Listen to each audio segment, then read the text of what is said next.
Hey, this is Steve in Dallas, Texas. It's Saturday morning, my friend, and you are listening to Light Talk.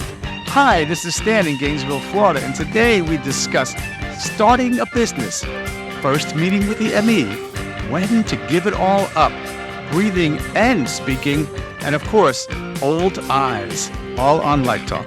And this is David coming to you from the beautiful Belmont Shore neighborhood of Long Beach, California, where it's really wet. It's been raining for 3 days straight. And by the way, we do have excellent water drainage. And an ark. That's right, and an ark. We're building an ark out back. I think the monkeys, Stan has actually sent the monkeys here, and we're, between them and the iguanas, we're building a hell of a boat. I'm sending you chimpanzees. So, if you don't already know, you are listening to Light Talk, and we are the original old Lumen Brothers. That's right. With the beautiful old eyes. Well, we all have old eyes. We've got Stan, we've got Steve, and me. Anyway, welcome everyone to episode 358.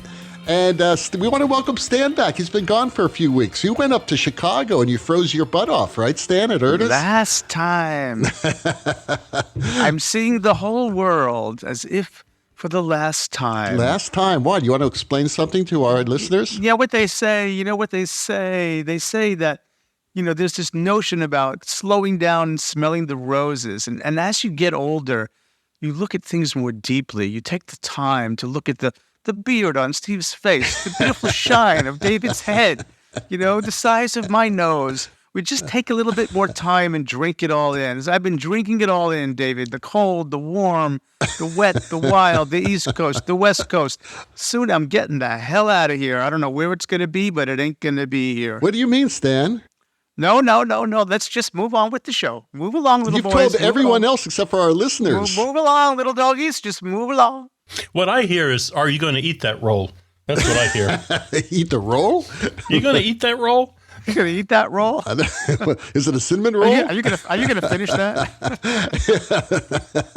And you know what? Stan, talking about getting old, I've been noticing that my ears have been actually getting bigger. This is really freaking me out. What happens? All the hair that you used to have on the top of your head is sliding backwards and out your ears. No, the hair. There's no hair there. It's like my ears are getting gigantic. It's gravity. Can you turn sideways for a second? Let's see. Let's just what do you think? Whoa, God. See? Gravity has its way with you, It's just very slowly. This is the one thing that's freaking me out. I mean, my memory doesn't freak me out, or lack thereof. Do you know that gravity is the weakest but most pervasive force in the universe? Yes, it will get you sooner or later. There are countries out there where a big-eared man is considered quite attractive and quite a catch. I don't know what they are. I'm taken. I've got a girl now. She's wonderful. She takes care of me. She keeps me out of trouble. I don't need the look. That's not what I heard. And she says, don't worry about your appearance. When a woman says that to you, you know that they either really love you. It's more than skin deep. It's more than skin deep. Anyway, welcome everyone to episode 58. Yeah. Stop. We need to cancel the show. 360. We've gone all the way around the circumference. At 360, we could end it. That's in perfect. two episodes. 360 degrees. We did every angle. Perfect. All right. Well, listen, Stan, you came back just in time because we're in trouble. Because we received a letter from one of our listeners. And therefore, it's time for Letters to Light Talk Central. I like the letter sequence. It only comes up every once in a while. Well, actually, I think you have plausible deniability. So my name is not Trump. Your name is not trashed in this one, so you're okay. You're off the hook. Okay, for a change. So this is from one of our listeners. Actually, it's the mother of one of our listeners. This is Doris Kravitolis from Cerritos, California. The mother of all listeners? She's a mother of a 13... Let me just read it, okay? Okay. Dear Degenerate Lumen Brothers... Oh, it starts off great. Where do you start? Wow. 2 weeks ago, my 13-year-old son, Andrew, was listening to your podcast, as he religiously does every week, and heard your special Light Talk After Dark episode with the lighting designer from KISS. Apparently on that show, your guest reminisced about a time he smoked hash in a hotel room with members of the hard rock band Deep Purple. We're R-rated. Doesn't she know that? A few days later, I came home from work and the house reeked of a god-awful smell. Searching my residence for a decomposed dead animal, I was shocked to find Andrew in the bathroom smoking some corned beef hash that he stole from my pantry. Apparently, your guest did not specify what type of hash he smoked with those degenerate rock stars. We should count how many times she uses the word degenerate, okay? I think we're at 2 or 3. So because of you and your stupid podcast, well, at least she can recognize quality when she hears it, I now have a son who is hopelessly addicted to corned beef hash. We searched for a corned beef hash rehab center and have not been able to find one, even in California. You can certainly find rehab centers for drugs, alcohol, and even high colonic addiction, but not corned beef hash. So I am notifying you and your lawyer Snoot that I will be taking legal action after exposing my son to your dark and sinister morals. At least you could do is apologize for spreading degenerate and confusing content on your podcast. Yours truly, Doris Kravitolis, Mrs. Cerritos, California. Kravitolis. What ethnicity is Kravitolis? Okay. So this is what we've got, guys. What are we going to do? I think we need to hire a censor. So self-censoring's not working, right? Is that what you're saying? No, well, that's part of aging too. That's right. We do have a good excuse. It's like people who shoplift. You can shoplift after the age of 65 because you just say you're confused. You know what the best thing about having hearing loss? You can legitimately say, I have selective hearing. No, not selective. You have uncontrollable hearing loss, so you don't have selective hearing, right?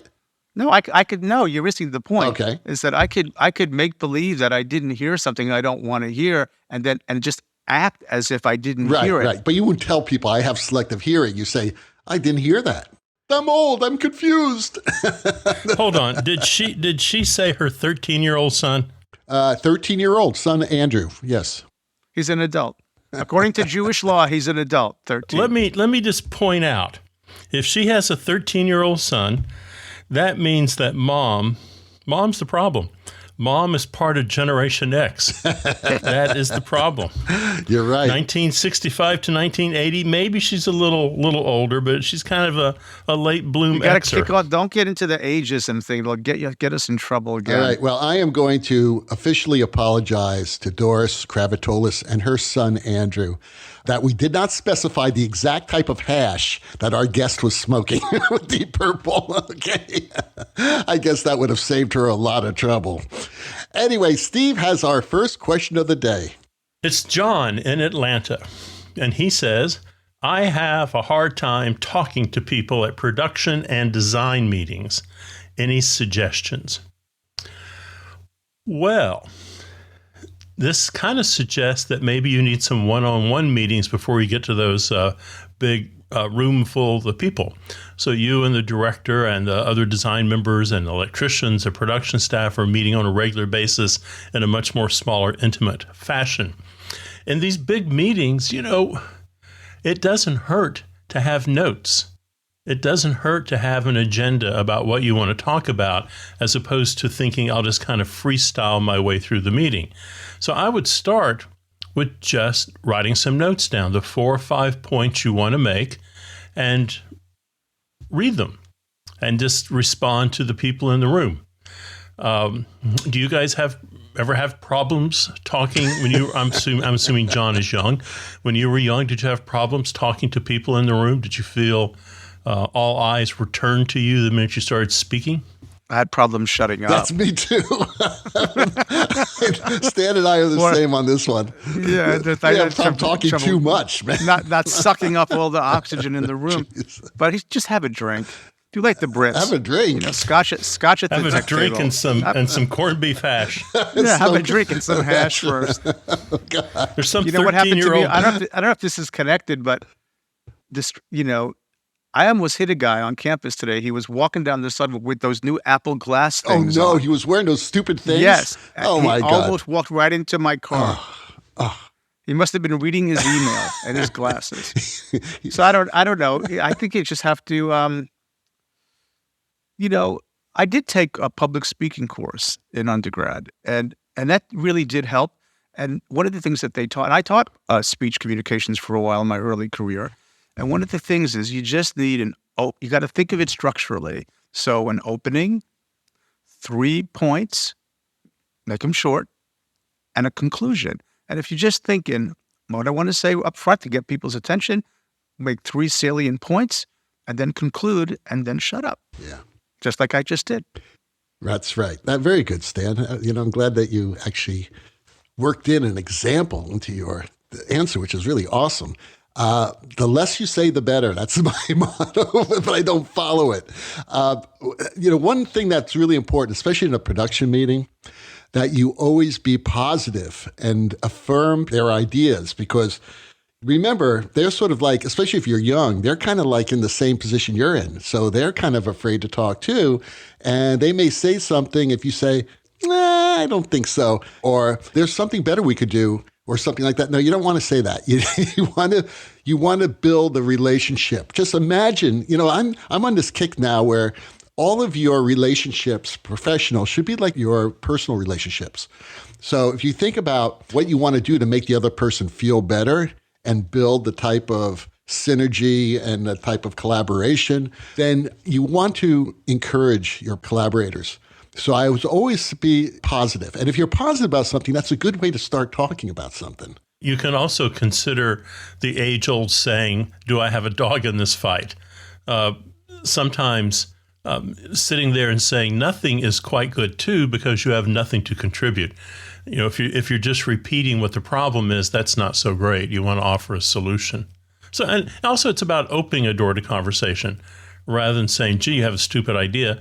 I mean, that just closed the door. Nothing's going to come from that. Well, I guess Stan has our next question. I do, and it's from Jenny in Chicago. And she says, can you recommend any good books on starting a business? I want to build my own production company. Okay. I've thought about this in the short few hours that I've had to think today, and I do have some thoughts. There's a gajillion books on how to start a business, so I'm going to twist the question. Let's make some assumptions, which is a dangerous thing to do, but I'm going to make some assumptions that you know what you want to do, you think you have a market, you know how you're going to make yourself a little bit distinctive, and how you have potential customers lined up. So that's sort of, you can get that out of any business book. In terms of that, starting a business. There's a lot of logistics involved. But I think what's more important, let's just stick another assumption that your business is going to be successful. And so how do you do that? So I'm going to recommend 2 great books by an author named Jim Collins. And they're actually, he wrote them out of sequence, but they're really about how to sustain a good business and a great business and make it last. So the first one is called Built to Last by Jim Collins. And the second one is called Good to Great. He says in an interview he should have written Good to Great first and Built to Last second. So you might want to consider reading them out of order and read Good to Great first and then Built to Last. But he uses data and he uses analysis of companies, all like companies that you would know, some that no longer exist, some that still exist, and what those companies did from him drilling down into them and why those companies were successful and why others were not. So I recommend those 2 books by Jim Collins, Good to Great and Built to Last. I think you'll really find that insightful I think you've already made the decision, Jenny. You're going forward, so you're going to have your business. I think these will be very, very good mentors for you, these 2 books. Well, I recommend those books, and I also recommend a book that Donald Trump wrote. Oh, no. What the hell was it called? He didn't write it. No, but he claims to have written it. The Art of the Deal. The Art of the Deal. I became a multimillionaire from reading The Art of a Deal when I was 13 years old. I wasn't smoking corned beef hash. I was reading Donald Trump's book. So I highly recommend that book. Now, even if you're a designer, you're basically building a business because you're an independent contractor and that is your business. So there's a lot of books you really need to read. Those books that Stan suggested, very good books. But I also suggest reading some books on taxation, on how to do your taxes, how to set up your business as an independent contractor so that you are treated in a very positive way tax-wise. I read a book when I first started. It was called How to Pay Zero Taxes. I am not kidding you. This book taught me what is deductible and what is not, and how to set up different types of businesses. I know that I've been through a subchapter S corporation. I've tried sole proprietor. I've tried a lot of different things. I know, Stan, what do you have? You have a limited liability corporation, right? Yeah, we have an LLC. We were an S corp. Once upon a time, we were an S corp, but that didn't work out taxation-wise. Better to be an LLC. And it depends on how much money you make. If you're going to have employees, you're going to hire assistants. Most independent contractors can get by on just being sole proprietors, because you can still deduct everything you want to deduct for research, travel. If you're going to use an assistant, you could deduct their fees and things like that. But the more books you read about that before you set up the business, the better, because you want to do the right thing. You want to set it up right the first time. Don't go through what Stan and I went through, where you tried the subchapter S and then you said, no, this is going to really work for me. I think you will know from the beginning if you read these books on how to set up your business. I want to amplify something David's talking about with taxation, because I do have several friends, some of whom were Broadway designers and will work and set up their own companies. And they got themselves in deep trouble by not getting their taxes paid properly. And some of them are still shoveling out of that problem. So it's a good point. You really do want to get that squared away. And where would Jenny go to look for that? I mean, should she talk to someone from the Small Business Administration maybe? Because there's free advice that's out there for you. I don't know. That's a good question. You could talk to other designers and find out how they're set up. But I really think you need a professional. I really do. Talk to Al Crawford, who had that Arc 3 design. There are several people out there in our industry that we've interviewed who are running reasonably sized companies, and have employees. And maybe somebody in the lighting business who's got, a dozen employees, or if they have the time to sort of, chat with you. Steve, didn't you run a business for a while? You had like a touring company, didn't you? Yeah, I would. So I would take it differently. I would, if you haven't, come up with a business plan and figure out what it is you're trying to do that is allowing you to take a percentage of the market away from already established companies. I see this Chicago thing, which seems like that might be a tough market.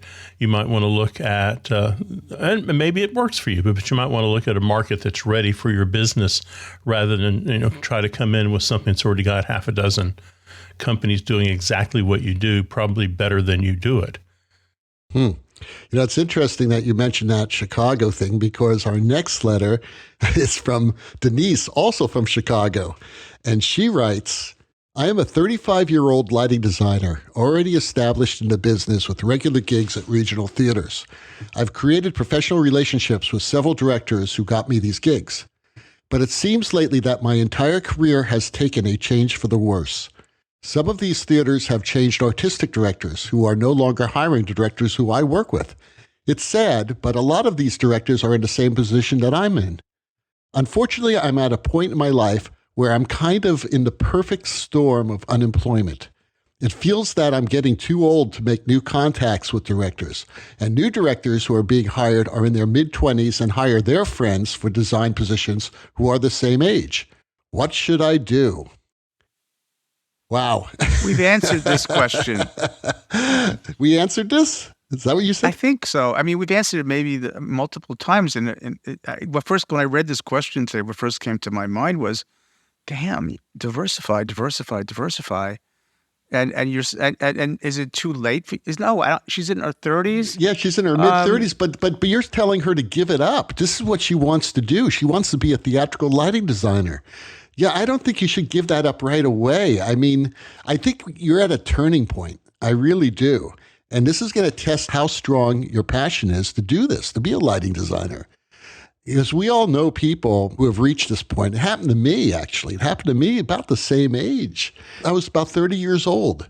when we went through a severe recession in the United States. And look what happened to you. You stuck with it and you became a teacher. I stuck with it, but I did, in a way, diversify because I started to work for Disney as a consultant, but I was still lighting designing for them. Yeah, I have to push back a little bit because lighting, there's a lot of ways you can work with lighting these days. Maybe 30 years ago, David, 40 years ago, when we were starting out, lighting was like, in architecture, forget it didn't exist. Electrical engineers did it. In theater, it was like there was 50 people in the country who did it, right? Or 100 people, right? There just wasn't the diversity. It was people were building light boards in their garages, right? I mean, it's a big industry now. So I think you can be in lighting.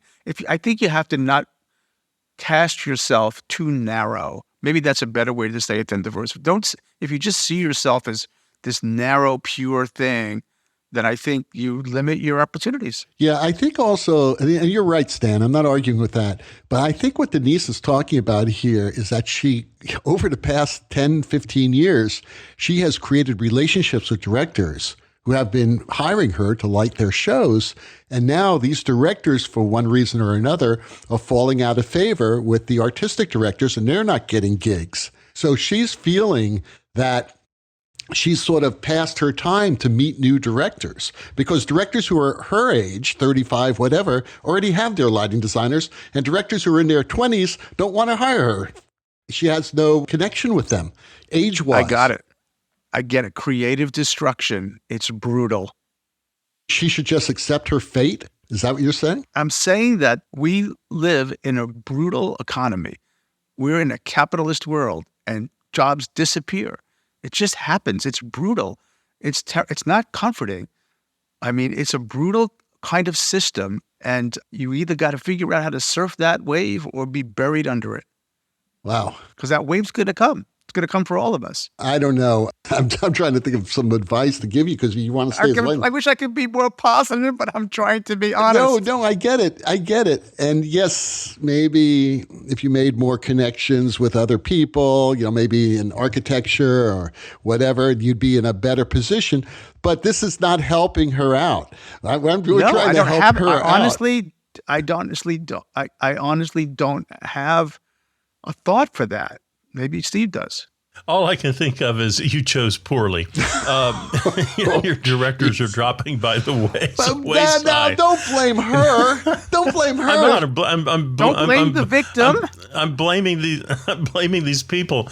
What you do is you go back to these theaters.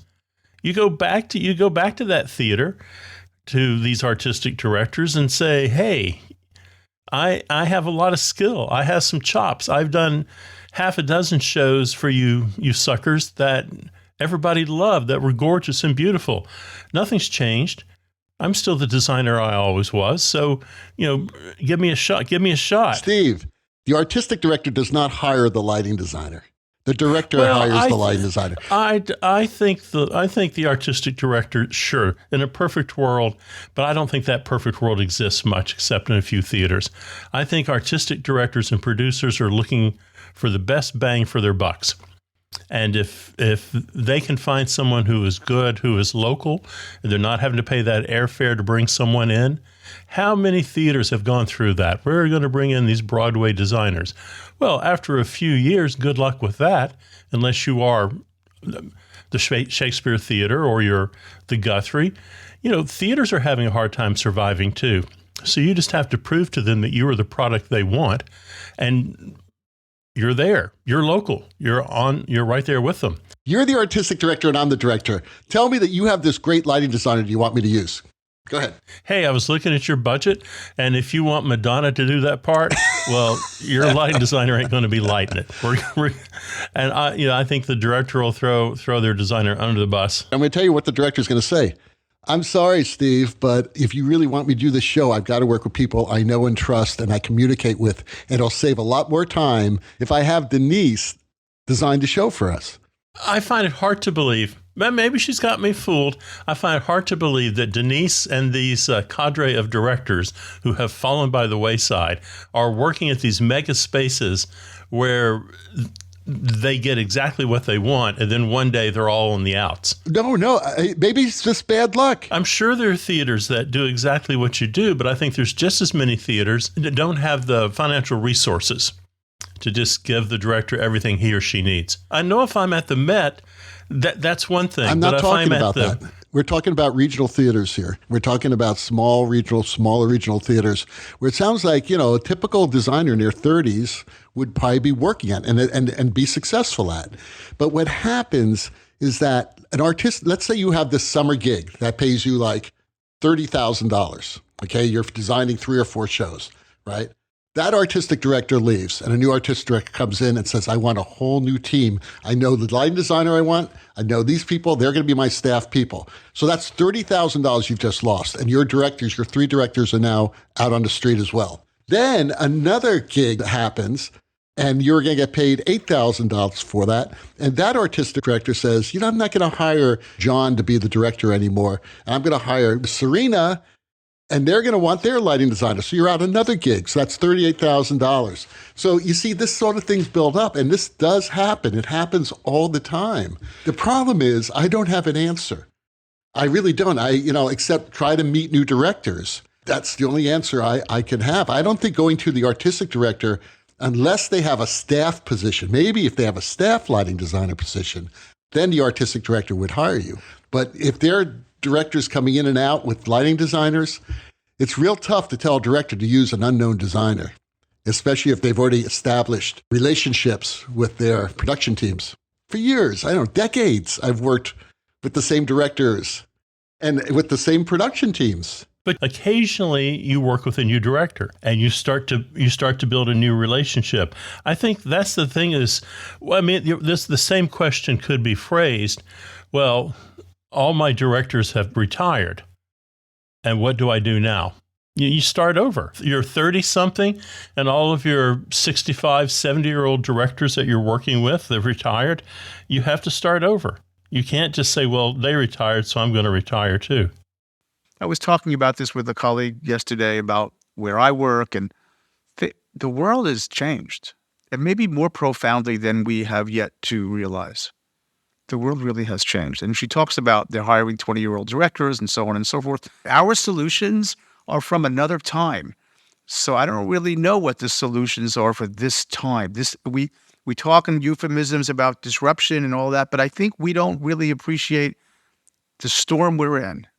And she's living it. She's really living it. I am empathetic, but I don't really have an answer. Stan, that's right on, man. That's right on. I totally agree. We are in a totally different time. But every generation goes through this. Every generation goes through this. Yeah. I'm sure there were stagehands and designers sitting around going, did you see that new computer console they put on that show? That's going to put 7 of us out of business, and we're going to have to learn new technology. And it's just time to give up. No, it's time to learn something new. Well, that's true, but there may be a confluence of a constellation of things happening at the same time. And I think it is a little bit different, but I could be wrong. Well, it's changing for the better. You said it yourself a while ago. There were people making consoles in their garages, and it was in its infancy. And now the lighting industry has expanded into ways that we never imagined 50 years ago. So there's more opportunity. Yeah, I agree with that. Well, Denise, we apologize. She may have to recreate herself. Yeah, recreate yourself. You're still young enough to do it. 35 years old is nothing, so go for it. You got at least 3 times that to go. So there you go. You are listening to Light Talk with the Lumen of the Brotherhood. And Light Talk is sponsored by... Today we have a public service announcement from No More 10 out of 12s. For some newly graduated lighting designers, the concept of a 10 out of 12 is a foreign language they simply do not speak. The 10 out of 12, the time in which the director unwillingly sets aside one day to tech the show, a day in which theater folk pretend to get things done. An opportunity for the follow spot crew to be scolded, the programmer to get hopelessly behind, and the LD to munch candy and drink too many caffeinated drinks. So, For those who will never experience this rite of passage, we suggest the 10 out of 12 starter kit, everything you need to simulate the experience in a box. Each box contains a marked up light plot with changes that will not occur until the day after the tech. But wait, we know what you're thinking.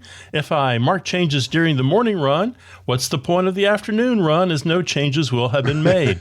The same mistakes and poor ideas will just be repeated. Welcome to the 10 out of 12, my friend. You also get new blocking and staging ideas in the morning session that have to be lighted for the afternoon session. Please refer to item 1 and repeat. A producer-paid 30-minute lunch break, complete with a 7-Eleven tuna sandwich, bag of chips, and yet another caffeine-laden drink. A 10 by 12 headshot of the director looking worried and desperate. An unrealistic schedule of lighting, scenery, projections, and sound, all trying to get into space prior to the next day dress rehearsal. Yes, there it is, the 10 out of 12, where friendships that last a lifetime are made. This has been a public service announcement for no more 10 out of 12s. And now, back to the Brotherhood.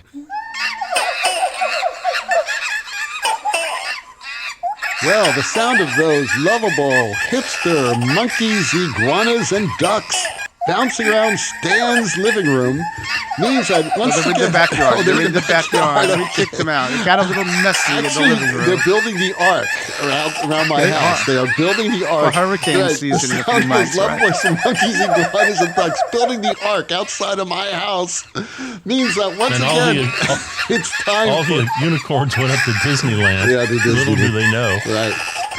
Says that now it's time for another episode of Let's Talk About. And today's Let's Talk About is all about dealing with old eyes, or lighting with old eyes, or lighting for old eyes. You can take your pick, Stan. Tell us about it, Stan. Let us have it. I think this is an what's the word I'm looking for? Underutilized? Under-discussed, but really important topic. Underutilized topic. So if you are, let's say you're working at a university and like you have people, some of them are like 18. Now just think about this. Their eyes are 18 years old. Wow. And some people are pushing 90. Those eyes, well, okay, not so much, but getting there. And those eyes, they've been seeing a lot, right? And now you know that you got people in the middle, you got this range of eyeballs. And like any material, like if you look at copper, it gets a patina. And some people think that patina is that greenish color that's really pretty, but the patina, they lose the shine. So let's just start with this premise. Your eye is the only liquid part of your body. I know David and Steve know how to light them beautifully, and they glimmer and glisten when the light comes across at just the right angle, and they twinkle.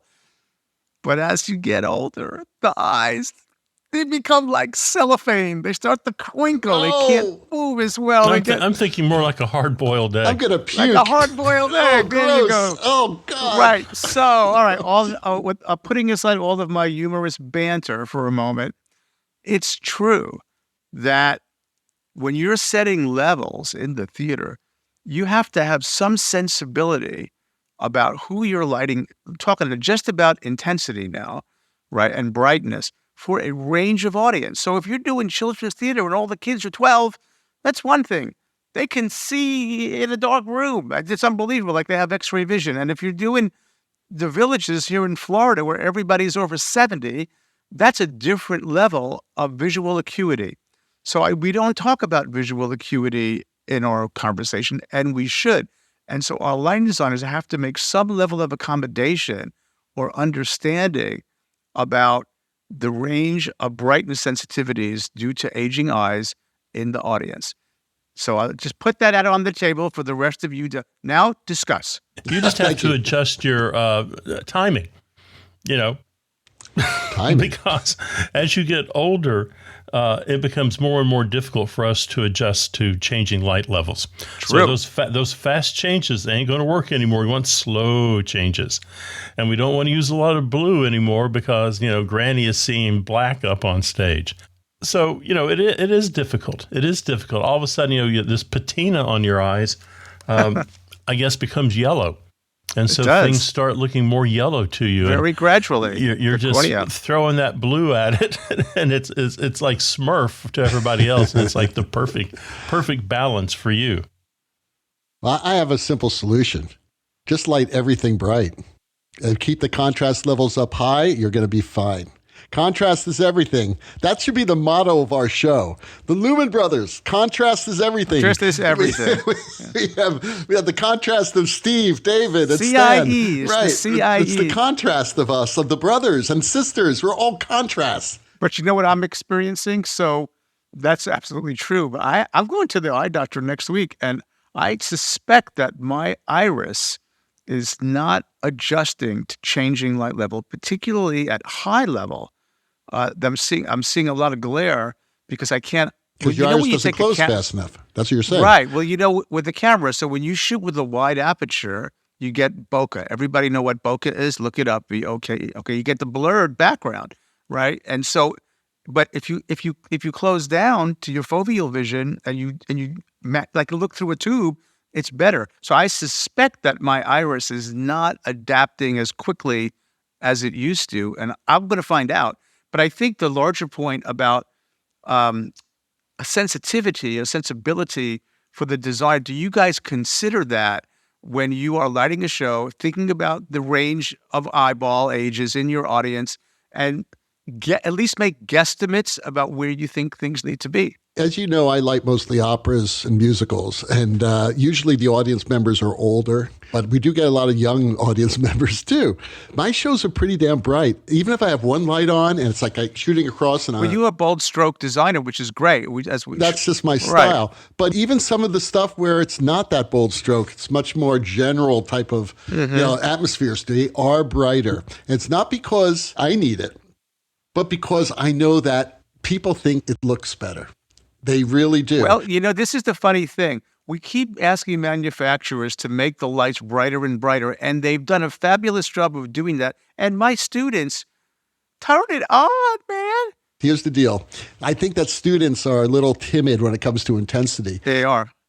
But I think this is a bigger issue. It has to do with the zeitgeist of what's happening in our world. It has to do with the technology that everybody's watching on television. The televisions are much brighter. Screens are much brighter. Concerts are much brighter. Concerts are much louder, by the way. And I'm talking about rock concerts, that sort of thing. We are used to now being bombarded by sensory overload, and that's what people want. But my students are lighting things so dim, I can't even see what. That's always been the problem. I think that they're very timid. Timid is the word I used yesterday, in fact. That's the first sign of your eyes going. That's the first, it starts happening when you're 40-ish. But that's when you start getting muscle weakness in your eyes. When you're having a hard time seeing, it's not necessarily that the stage is dim. That's one of the first stages of eye decay. Yep. I don't agree. I don't agree, because when I was in my 30s and I was teaching at SMU, the students it was pretty dim. It was always dim. But they have their acuity is phenomenal in their 20s. I know, but my acuity, I was in my 30s and my acuity wasn't that bad. That's the timidness. I agree with you, David, on that. That's because you weren't in your 40s. That's the official kickoff time for the beginnings of eye decay. I get it, Steve. What I'm saying is that when I was teaching students in my 30s, I felt that a lot of the shows are dim. I mean, I'd look at the screen, the light would be at like 42%. Not only was it dim, the color was shit because it was tungsten light at 42%. So if you want to get that color, you got to have that at 90% or 80%. Well, we know that color, you have to you need more intensity to stimulate the color senses in your eye, or else you get monochrome. But I do think David, you're onto something. This is what I've been watching this week, a certain safety in dimness that the student sort of has a misguide or an unwillingness to make a bold stroke, to make a strong choice. right? Because maybe it will be rejected. And I have to keep saying, just make the strongest choice you can. If it's too much, the director will pull you back. Okay, the duck just flew down, Stan. That's the word of the week. I'm going to get $1 million? Safety of dimness, right? And that is going to be the name of this episode. So, the safety of dimness.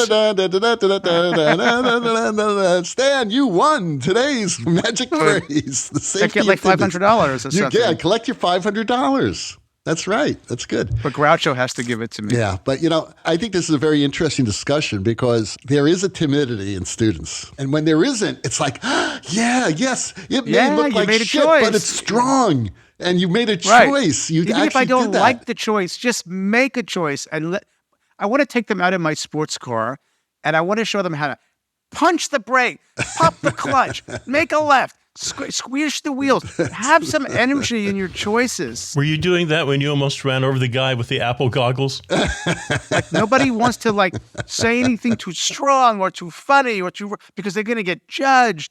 Man, oh man. Yeah. Time for me to go to a different country. We should start charging you by the hour, Stan. It's like a therapy session. I feel great, man. I feel great. I'm ready to do another hour of this show. So anyway. I'd love to, but, things I got to go back and watch the dimness. All right. So let's move on. Steve has the last question of the day. Sure. It's Kathy in Salt Lake City, and she asks, what is the best way to explain your light plot to the ME at your first meeting? Well, what I try to do is give them an overview of the whole show, and then we break it out by systems and look at what we're doing. We're looking at what's going on the floor, what's going in the air, what's a backlight, what's front light. We go through the plot light by light and talk about the function of that light. And I get input from the electrician about am I going to be able to achieve what I'm after by just looking at the way I've got the show laid out. And is it achievable as far as production time and budget go? So we just deconstruct the plot, spend a couple hours going through it and just chatting about it and making notes on a piece of paper. Easiest way in the world. We talked about this last week with our master electrician, Andrew Sullivan. He was great. He was terrific. Stan, did you listen to that episode? You would really like that episode. I got about halfway through. I got to finish it. Because a big part 19 inches. That was my big learning curve. 19 inches on the booms. That's right. 19. No, it wasn't 19 inches. It was 19 16 inches. Wasn't it? 19. 19 inches. Okay. So 19 and 21. Number. 1'9". 1'9". 1'9". 1'9". That's okay. Anyway, now I'm confused. That's why Andrew is explaining 21, it. 21 That's why you inches. talk to the electrician. 21 inches. The electrician says, "Whoa, that 1'6". Let me tell you why that's not going to be such a good idea. I think it was 1'8". I really do. No, because it's 21 inches number. divided to 21 feet, something like that. 252 inches, and if you divide it by I'll finish my point in a second. 21 inches, it's 12 fixtures. Okay. 252 That's right. inches It was on 12 a fixtures, 21 12 foot and boom. 12. Okay. We're 21 foot boom. I'm That's what he exhausted. was saying. Okay. That's a good one. I but like as that. Andrew was saying, there is a time when you really need to communicate with the electrician, and that has to do with focusing and how you plan to focus around barriers and things like that. You're doing a multi-set show or multi-position show or whatever, the way you have to, be much more strategic in how you focus so that you save time. That is really, because and the electrician's going to know, this is going to be an issue focusing this here. Then does this have to be in there when this light is focused? That's the really important part of my communication with the electrician. Stan, how about you? Not doing that much theater production electrician exposure in my life, but at the university right now, we always do a draft plot review with the students, and the electrician is always in the room, and I ask more design-related questions, and they ask more technical-related questions, and it smooths out the process. And sometimes I'll have technical things to say, and sometimes the electrician will have aesthetic things to say. Like just yesterday, he said, "I don't think you have enough lights on this plot." And I said, "Yeah, but this designer is very, very intentional, and everything she puts in, she knows she's going to use it. She's really thought it through. But put in some gamoots, right? We did the Gil Helmsley thing there. So I think more eyes, more ears, more response, better than less. as long as it's done diplomatically and done, in a way to sort of get to make efficiency. So, yeah. And in particular, if you have special things that, you want that electrician to be aware of, or you don't know their house. And so they're going to say, hey, you know what? This might work better for you. I think you'd want that feedback. I always welcome that feedback. When Right. they say, we do have this strip light that will do something, I think it'd be what you really want. Yeah. And I may this not might have be- had experience with it. And this happens a lot in Europe because a lot of Sure. times when I first started doing Europe, I didn't know any of that equipment. When in Rome, let the Romans tell you what works. They did. They told me to Yeah. go take a walk down the pier and keep Get the walking. pizza. Go down to the pizza place. All right, God. I'm exhausted now. I don't want to do another hour of the show, so we're going to end it. Let's get out of here, man. Let's wrap this thing up. Well, the rocking sounds of the Luminoids tell us that once again you've spent another morning listening to us. Stan, Steve, and David on Light Talk. You can hear our show on just about every podcast site out there. Check out our website at lighttalk.org and be sure to follow us on Facebook and subscribe to that podcast because that way you will not miss a second of Light Talk insanity. No guarantee is offered regarding the accuracy of any statements or opinions made on this podcast. However, If you decide to litigate the Brotherhood of Lumens, the Snoot Group, with the legal team of Sparko, Burnout, and Chasey, will defend us until our retirement funds are depleted. Light Talk is written and produced by the Lumen Brothers, coming to you from Long Beach, Gainesville, and the Republic of Texas. And be sure to join us next week when we talk about more lighting shenanigans and serve you more of our casserole of nonsense. Light Talk the Brotherhood, broadcasting questionable lumen knowledge and humor around the world. So we'll see you all next Saturday morning. Bye-bye from Light Talk. Arrivederci.